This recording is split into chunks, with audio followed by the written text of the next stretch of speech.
साथीलाई बर्थडेमा चाहिँ गिफ्ट कार्ड दिनु परेको छ तर पैसा छैन भने यो तरिका एकदमै राम्रो छ।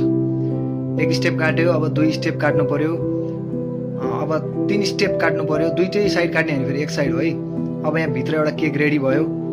ल खोल्दाखेरि अब यसलाई गम लगाउने अनि कलर अनुसार पेपर काटेर टाँसिसकेपछि यो केक अझै बन्दैछ।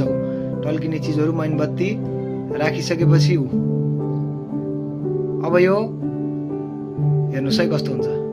वाह कति राम्रो बन्यो बर्थडे गिफ्ट साथीहरूको लागि। अब यो बक्स कसरी बनाउने